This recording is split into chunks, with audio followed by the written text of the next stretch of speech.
दोस्तों तो आज की इस वीडियो में आपको कुछ ऐसी दवाइयों के बारे में जानकारी देने वाला हूं जो हमारे बच्चों की सेहत के लिए काफ़ी ज़रूरी होती हैं। यदि आपका बच्चा छोटा है, न्यूबॉर्न बेबी है, तो मोस्टली आपको उन दवाइयों की ज़रूरत पड़ सकती है। यदि आपके घर पे है तो बहुत अच्छी बात है, नहीं है तो आपको अपने घर पे रखनी चाहिए।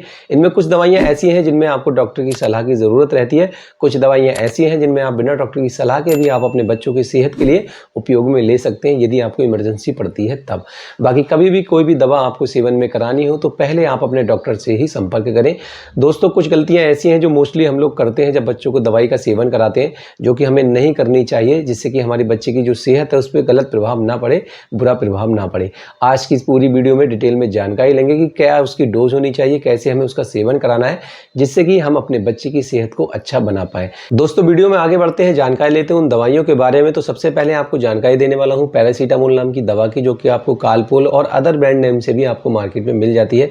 हर ड्रॉप पे आपको डोज मेंशन मिलेगी। आप कभी भी अपने बच्चे को इस पर डोज देख के भी सेवन करा सकते हैं। इसमें आपको डॉक्टर की सलाह की ज़रूरत नहीं होती है। यदि आपके बच्चे को फीवर आता है तो इमरजेंसी के तौर पे आप इस दवा का सेवन करा सकते हैं, जो कि आपको मैक्सिमम 3 दिन तक बिना डॉक्टर की सलाह के सेवन कराना है। यदि आपके बच्चे को 3 दिन से ज़्यादा फीवर रहता है, तुरंत अपने डॉक्टर से संपर्क करके दवा का सेवन कराएं। डोज की बात कर लेते हैं दोस्तों, तो इसमें मेंशन किया गया है कि 60 mg आपको पर किलोग्राम की डोज देनी है। 24 घंटे में मैक्सिमम डोज है, जो कि आप डिवाइडेड डोज में देंगे।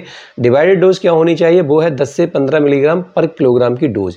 जी हाँ दोस्तों, और नीचे भी मेंशन किया गया है, आप देख सकते हैं। जब भी आप ड्रॉप को परचेज करेंगे उसमें मेंशन किया जाता है कि यदि आपका बच्चा 3 किलो से ज़्यादा का है और 4 किलो से कम का है तो आपको 0.4 ml की डोज देनी है। यदि आपका बच्चा 4 किलो से ज़्यादा का है, 5 किलो से कम का है तो 0.6 ml। ऐसे ही आपको बच्चा यदि 9 किलो से ज़्यादा का है या 10 किलो से कम का है तो आपको 1.3 ml। बाकी बारी बारी इसमें दिया हुआ है कि 6 किलो से ज़्यादा या 7 किलो से ज़्यादा का है तो क्या डोज होनी चाहिए। ये आप जब भी परचेज करेंगे तो आप यहाँ से मेंशन करके देख सकते हैं। यहाँ पे जो मेंशन किया गया है उसको आप पढ़कर अपने बच्चे को डोज दे सकते हैं। अगली दवाई की बात करें दोस्तों, तो वो है A to Z ड्रॉप, जो कि एक मल्टीविटामिन ड्रॉप है जो बच्चों की सेहत के लिए काफ़ी ज़रूरी होता है। हालांकि छोटे बच्चों के लिए माँ के दूध से बेहतर कुछ भी नहीं है, पर आज के समय पे देखा जा रहा है कि जो माँ का दूध है वो प्रॉपर तरीके से नहीं बन पाता है और बच्चों को प्रॉपर तरीके से दूध ना मिल पाने की वजह से उनकी सेहत पर बुरा असर पड़ सकता है। तो उनकी सेहत को अच्छा रखने के लिए इस ड्रॉप का इस्तेमाल किया जाता है, जो कि आपको इसकी डोज के बारे में भी बता देता हूँ। जो कि इस ड्रॉप पे भी मेंशन किया गया है कि यदि आपका बच्चा 6 महीने से ऊपर का है, 12 महीने से कम का है, तो 1 ml पर डे की डोज आपको देनी है।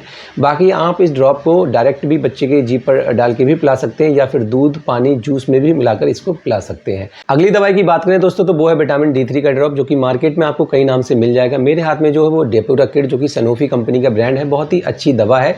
बच्चों की अच्छी सेहत के लिए, बच्चों के दिमाग को विकसित करने के लिए और हड्डी को मजबूत करने के लिए इस दवा का उपयोग किया जाता है। आपने कई बच्चे देखे होंगे कि एज के हिसाब से उनका दिमाग विकसित नहीं हो पाता है, बच्चों के हाथ पैर टेढ़े रह जाते हैं, उनको रिकेट्स की प्रॉब्लम होती है, वो विटामिन D3 की कमी से होती है। जो कि आपको इसकी डोज के बारे में आपको जानकारी दे दूं, तो इसमें मेंशन किया गया है कि यदि आपका बच्चा 1 साल का है, 1 साल तक का बच्चा है, तो आपको 400 IU पर डे की डोज देनी है। यदि आपका बच्चा 1 साल से 18 साल के बीच का है तो 600 IU पर डे की डोज आपको देनी है। बाकी आप बेहतर जानकारी के लिए एक बार अपने डॉक्टर से भी मिल सकते हैं। ये कुछ ऐसी दवाइयाँ थी जो आपको इससे पहले आपको जानकारी दी है कि बहुत ज़्यादा ज़रूरी दवाइयाँ जो अक्सर आपको ज़रूरत पड़ सकती है यदि आपका बच्चा छोटा है। अब कुछ ऐसी दवाइयों के बारे में आपको जानकारी दे देता हूँ जो मोस्टली आपको अपने छोटे बच्चे को यूज़ में लेनी होती हैं, जो कि है एंटी कोल्ड, जो कि टीमने के नाम से भी आपको मार्केट में मिल जाएगी, अदर नाम से भी आपको मार्केट में मिल जाएगी। यदि आपके बच्चे को सर्दी जुकाम खांसी ज़्यादा रहती है, नाक बहती है, आँख से पानी आता है, कान बंद हो जाते हैं, नाक बंद हो जाते हैं, तो इस दवाई का आपको सेवन कराना होता है। इसमें आपको डॉक्टर की सलाह की ज़रूरत है। कितनी डोज होनी चाहिए, कितने समय आपको पिलाना है, ये आपको डॉक्टर ही सजेस्ट कर पाएंगे। और एक दवा है जो है एमोक्सिक्लैब के नाम से। जी हाँ दोस्तों, इसमें एमोक्सिसिलिन क्लैवलेनिक एसिड होता है। ये एक एंटीबायोटिक दवा होती है जब बच्चों को हाई फीवर होता है। यदि पैरासीटामोल की डोज 3 दिन तक देते हैं और बच्चे का फीवर नहीं रुकता है, उसके बाद ही हमें इसका सेवन कराना है। इसके साथ साथ आपको गलती बता दूं, क्या करते हैं हम लोग क्या करते हैं, यदि हमारे बच्चों को फीवर आता है तो हम अपनी डॉक्टरी दिखानी शुरू कर देते हैं। मेडिकल स्टोर पर जाते हैं, एक एंटीबायोटिक ड्रॉप या सिरप लेके आते हैं, बच्चों को पहले दिन से सेवन कराना शुरू कर देते हैं, जो कि हमें नहीं करना चाहिए। यदि आपके बच्चों को फीवर है तो कम से कम 3 दिन तक आपको पैरासीटामोल की डोज देनी चाहिए, उसके बाद ही आपको एंटीबायोटिक का सेवन कराना चाहिए। अब एक और बेहतरीन दवाई के बारे में आपको जानकारी देने वाला हूं। छोटे बच्चे जब दूध पीते हैं तो दूध बाहर निकाल देते हैं, पेट में गैस बनी रहती है, बदहजमी रहती है, अपच रहती है, पेट में दर्द रहता है, तो आप गैस्ट्रिका नाम की दवाई का सेवन करा सकते हैं। इसमें साइमेथिकॉन, डिल ऑयल, फेनल ऑयल होता है, जो हमारी बच्ची की सेहत के लिए काफ़ी ज़रूरी होता है। इसकी जगह और भी अदर ब्रांड्स आपको मार्केट में मिल जाएंगे, आप उनका भी सेवन करा सकते हैं। डोज ड्रॉप पे मेंशन की जाती है आपको जानकारी दे देता हूँ। यदि आपका बच्चा 6 महीने से छोटा है तो 5 से 10 बूंद आपको दिन में 4 बार पिलानी होती है, और यदि आपका बच्चा 1 साल से बड़ा है तो आप 20 से 25 बूंद दिन में 4 बार सेवन कराते हैं तो बेहतर परिणाम मिलेंगे। बाकी सही जानकारी के लिए आप डॉक्टर से भी मिल सकते हैं। अब बात कर लेते हैं दोस्तों कुछ गलतियों की जो अक्सर हम लोग करते हैं। जी हाँ दोस्तों, यदि आपका बच्चा छोटा है, आप ड्रॉपर से उसको दवाई का सेवन करा रहे हैं तो हर बार आपको वो ड्रॉपर धुलना है, और किसी भी दवा को जब भी आप उसकी कैप ओपन करते हैं तो आपको 1 महीने से ज़्यादा किसी भी दवाई का सेवन नहीं कराना है, क्योंकि कई बार होता है कि 1 महीने तक हम दवाई को रखते हैं उसके बाद भी सेवन कराते हैं, तो आपको ऐसा नहीं करना है।